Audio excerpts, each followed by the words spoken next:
4 बार की मुख्यमंत्री, देश की दूसरी सबसे धनी पॉलिटिकल पार्टी की अध्यक्ष, देश में दलितों की सबसे बड़ी नेता है मायावती। इस बार के विधानसभा चुनाव प्रचार के गर्मा गर्म माहौल में विधानसभा चुनाव में मायावती की पार्टी हाशिए पर दिख रही है।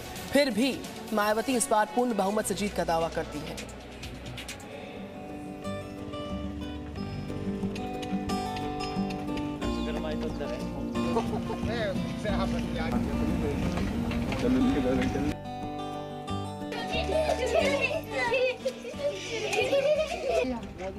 पश्चिमी उत्तर प्रदेश के दादरी विधानसभा सीट का गांव बादलपुर। मुख्य सड़क चौड़ी है, अच्छी है।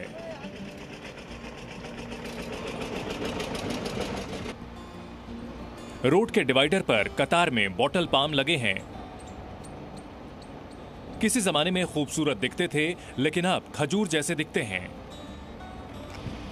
सड़कों के किनारे दोनों तरफ बेहिसाब उपले हैं। गांव में मायावती का महल और अंबेडकर पार्क सबसे बड़ा आकर्षण है। बाकी खेतीबाड़ी भी नजर आती है। गेहूं सरसों के खेत नजर आते हैं। गांव, गली, पशु चारा, बच्चे, कामकाज निपटाती औरतें, हुक्का, चौपाल सब दिखता है। इस समय हम लोग उत्तर प्रदेश के गौतम बुद्ध जिले के बादलपुर गांव में मौजूद हैं और बादलपुर गांव के लोगों का मत जानने आए हैं कि यहाँ के लोग इस चुनाव में क्या सोच रहे हैं। गांव की अगर रूपरेखा की बात करें तो इस बादलपुर गांव में गुज्जर और जाटव समुदाय का यहाँ पर वर्चस्व है और वही तय करते हैं कि इस गांव से कौन सा प्रत्याशी, किस पार्टी का प्रत्याशी जीत कर जाएगा। आइए अब ऐसे में यहाँ के जो मतदाता हैं, जो लोग हैं, उनका अब मन टटोलते हैं और जानने की कोशिश करते हैं कि बादलपुर गांव से इस बार किस पार्टी की सवारी तेज चलेगी। बादलपुर गांव में घुसने से पहले ही रोड के डिवाइडर पर 3 बुजुर्ग महिलाएं दिखीं। कैमरा माइक देखकर बातचीत करने लगीं। मायावती का नाम सुनते ही भड़क गईं। मायावती ने तो हमारी नाड़ी काट दी, हम तो कतई बर्बाद है। मायावती ने जड़ से ही काट दिए हम कतई। ये सब नाराज हैं कि मायावती ने इनकी जमीनें ले ली, गांव वालों के लिए कुछ नहीं किया। ये सब पीएम मोदी की फैन नजर आ रही थी। वहाँ ने तो भैया खूब बढ़िया काम करे हैं। खाना भी बांटो, बड़े बूढ़े इनको सेवा करिए, पैसा भी भिजवाए और नहीं का उतने ने 10 रुपया भी न दिए। गांव के अंदर घुसने पर सड़कें पतली होती जाती हैं। लोग अपने दरवाजे पर धूप सेकते नजर आते हैं। इन्हें पता है कि मीडिया वाले हैं, वोट के लिए पूछेंगे। बुजुर्ग महिला खुद ही बताने लगी। हमारी पेंशन मिले 5,000, आज मिल रही है हमें 15,000। तो हमें तो दुगन तिगन मिल रहा, तो हम कैसे मोदी जोगी कोई बुराई करे, हम नहीं करेंगे। हमको तो बहुत अच्छा करे और यही आने चाहिए। साथ में खड़ी दूसरी बुजुर्ग महिला भी मोदी योगी राज में मिल रही सुविधाओं से खुश नजर आईं। मोदी ने इतना बढ़िया काम कर दिया, जिंदगी में कोई कर ना सके कोई सरकार। 300 रुपया से हमारी हो गई 1,000 रुपया पेंशन। अच्छा, महीनों में 50 किलो अनाज, रिफाइंड, दाल, चीनी, सारी सुविधा।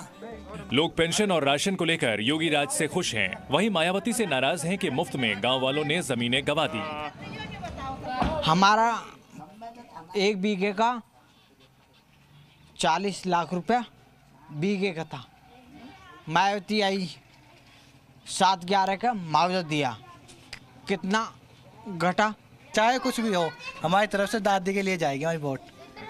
इन वोटर्स के बीच दयानंद जैसे बीएसपी के कार्यकर्ता भी हैं, जो बीजेपी को वोट नहीं देने का कारण बताते हैं।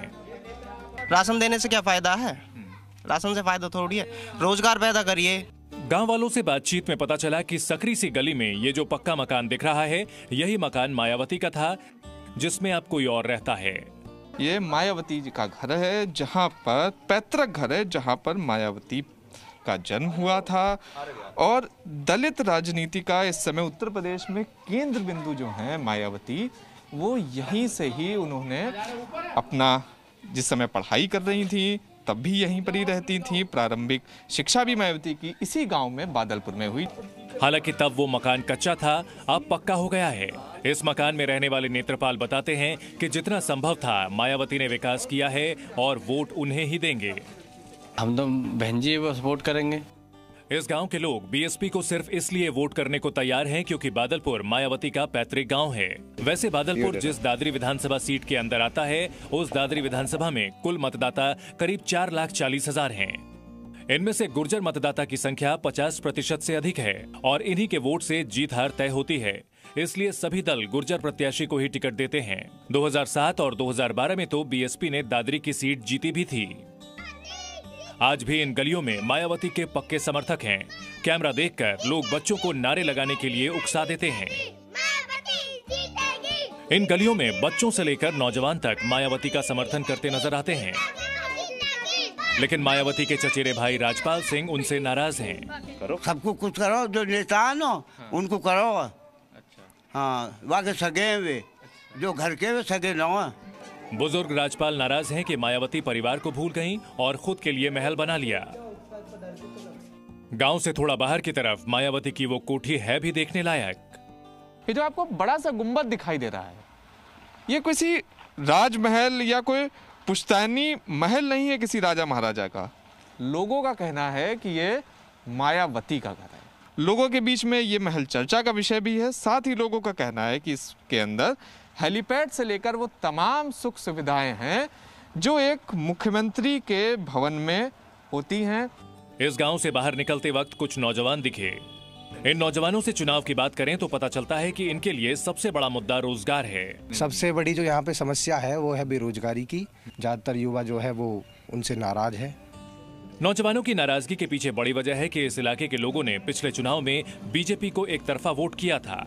बीजेपी के प्रत्याशी तेजपाल सिंह नागर को 53.57% वोट मिले थे, जबकि बीएसपी के प्रत्याशी सतवीर सिंह गुर्जर को 23.16% और कांग्रेस प्रत्याशी समीर भाटी को 15.16% वोट मिले थे। उत्तर प्रदेश की पूर्व मुख्यमंत्री मायावती का पैतृक गांव बादलपुर दादरी विधानसभा में आता है। दादरी विधानसभा से भाजपा के टिकट पर तेजपाल नागर लड़ रहे हैं, जो यहाँ के मौजूदा विधायक भी हैं। उसके अलावा सपा ने राजकुमार भाटी को और बसपा ने मनवेंद्र भाटी को मैदान में उतारकर इस लड़ाई को त्रिकोणी बना दिया है। अब ऐसे में देखना होगा कि दादरी विधानसभा की ये गुर्जर बहुल सीट पर कौन इस बार विजय पताका फहराता है। Shivank Mishra, Zee media, Dadri. Presenting B News app available on Google Play and App Store. Download it now.